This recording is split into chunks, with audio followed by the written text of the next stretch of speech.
Welcome to my YouTube channel. सभी भाइयों का हार्दिक स्वागत है हमारे YouTube channel Dubey agriculture classes में। मैं अभिनव कुमार दुबे, मैं आपके लिए फिर से 50 क्वेश्चन लेके आया हूँ ऑर्गेनिक फार्मिंग के, जो आपकी आज की परीक्षा में कारगर सिद्ध होंगे। और वीडियो डालने में थोड़ा मैं लेट हो गया, यह वीडियो मैंने आपको रात को देना था, आज सुबह दे रहा हूँ। तो कुछ बात नहीं, आपको फिर कलम पेन लेके बैठ जाइए और 50 क्वेश्चनों को लिख लीजिए। इसके बाद मैं आपको फिर 20 क्वेश्चन भी देने वाला हूँ 10 मिनट में, ठीक है।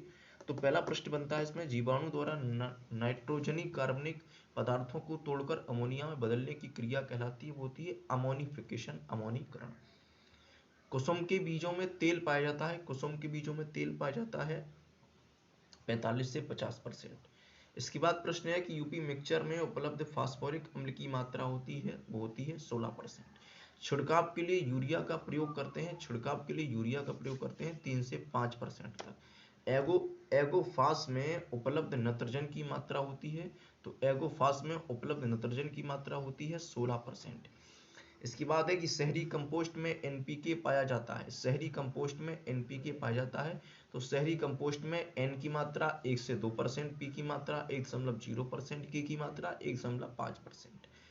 इसके बाद है कि एक हेक्टेयर भूमि वाले खेत के ऊपर कितनी N2 मौजूद होती है, तो 80,000 टन। इसके बाद है कि एजोटोबैक्टर पौधे को N2 उपलब्ध कराते हैं, तो एजोटोबैक्टर पौधे को N2 उपलब्ध कराते हैं अमोनिया या अमोनियम रूप में, NH4 के रूप में। इसके बाद राइजोबियम बैक्टीरिया वायुमंडल में नाइट्रोजन स्थिरीकृत करते हैं तथा पौधे को N2 किस रूप में उपलब्ध कराते हैं, तो नाइट्रेट के रूप में उपलब्ध कराते हैं। धान के 1 हेक्टेयर में N2 का यौगिकीकरण होगा, तो 30 किलोग्राम प्रति हेक्टेयर यौगिकीकरण होगा। खाद शब्द की उत्पत्ति हुई है, खाद शब्द की उत्पत्ति संस्कृत भाषा के खाग से हुई है। और इसके बाद प्रश्न है कि अंग्रेजी की किस शब्द से खाद की उत्पत्ति हुई है, तो अंग्रेजी की मैनियार नामक शब्द से उत्पत्ति हुई है। इफको का फुल फॉर्म होता है Indian farmer fertiliser corporation limited. इसके बाद प्रश्न है कि मानव विष्टा में एनपीके पाया जाता है, मानव विष्टा में एनपीके एन की मात्रा 1.5%, पी की मात्रा 1.1%, के की मात्रा 0.5%। इसके बाद प्रश्न आता है कि मानव के मूत्र का एनपीके होता है, मानव के मूत्र में एनपीके पाया जाता है। तो मानव के मूत्र में एनपीके पाया जाता है, एन की मात्रा 0.6%, पी की मात्रा 0.1%, के की मात्रा 0.8% पाई जाती है।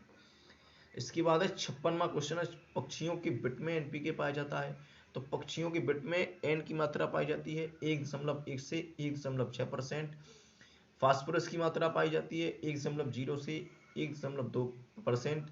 और पोटास की मात्रा 6.1 से 8.5% तक पाई जाती है। नीम की खली में एनपीके पाया जाता है, नीम की खली में एनपीके पाया जाता है नत्रजन की मात्रा 5.225% और फास्फोरस की मात्रा 1.08%, के की मात्रा 1.48% पाई जाती है। इसके बाद है सरसों की खली में एनपीके पाया जाता है, सरसों की खली में एनपीके एन की मात्रा 5.27%, पी की मात्रा 1.84% और पोटास की मात्रा पाई जाती है वो होती है 1.16%। इसके बाद हम 59वां क्वेश्चन है, भेड़ या बकरी की मैग्नी में एनपीके पाया जाता है। तो भेड़ बकरी की मैग्नी में एनपीके पाया जाता है, एन की मात्रा 0.7%, पी की मात्रा 0.51%, के की मात्रा 1.8%। 60वां प्रश्न है कि नारियल की खली में एनपीके होता है, नारियल की खली में एनपीके होता है, एन की मात्रा 3.0% और पी की मात्रा 1.9%, के की मात्रा 1.8%। 61वां क्वेश्चन है SCU सल्फर कोटेड यूरिया में H2O पाया जाता है, गंधक अम्ल पाया जाता है, तो पाया जाता है 7 से 12% तक। CDU क्रोटो नाइलिडेन थाई यूरिया में N2 पाई जाती है। तो CDU में जो नाइट्रोजन पाई जाती है वो 28% पाई जाती है। इस N2 का 10% इसमें नाइट्रेट के रूप में N2 होती है। तो IBDU क्या होता है, आइसोब्यूटाइडेन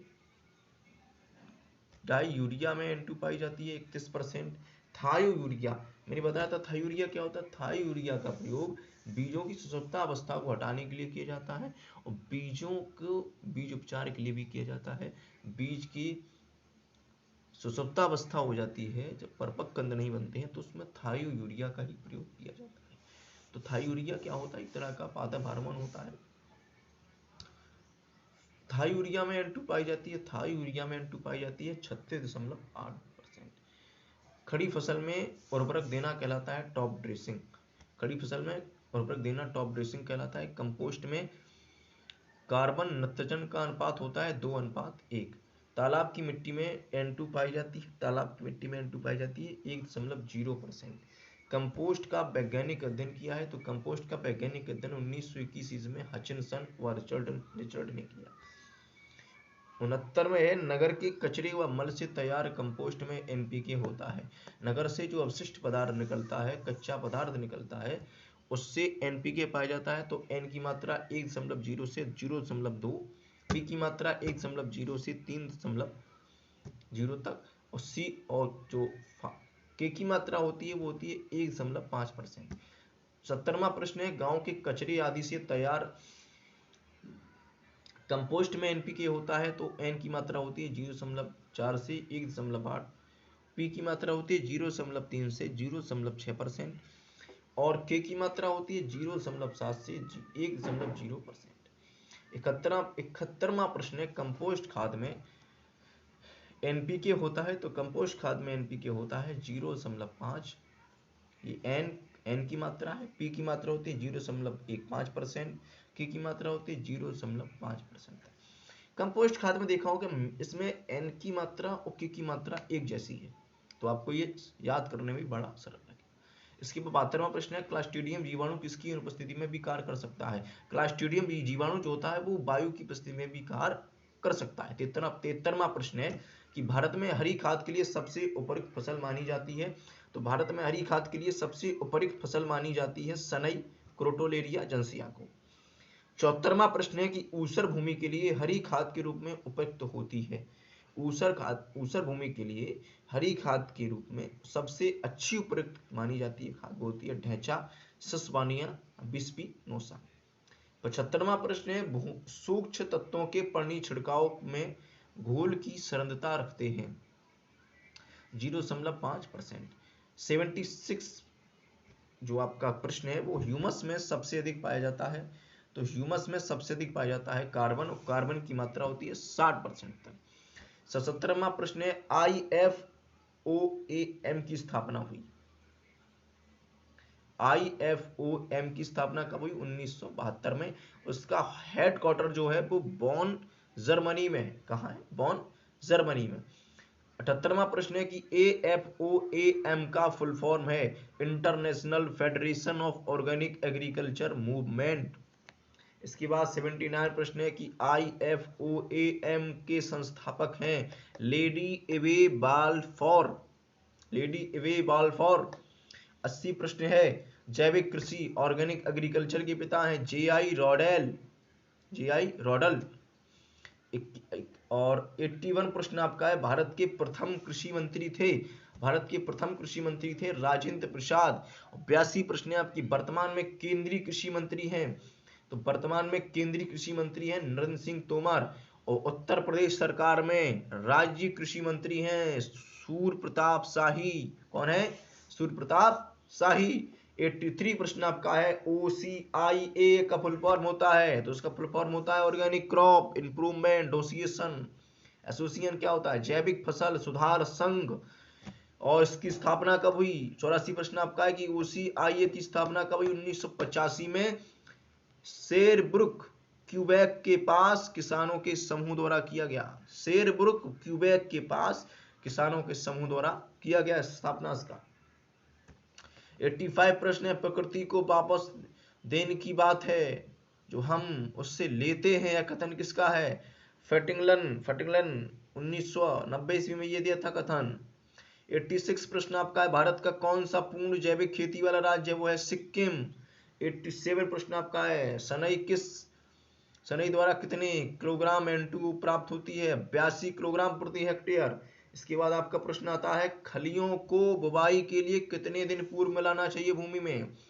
तो खलियों को बुवाई के 10 से 15 दिन पहले मिलाना चाहिए।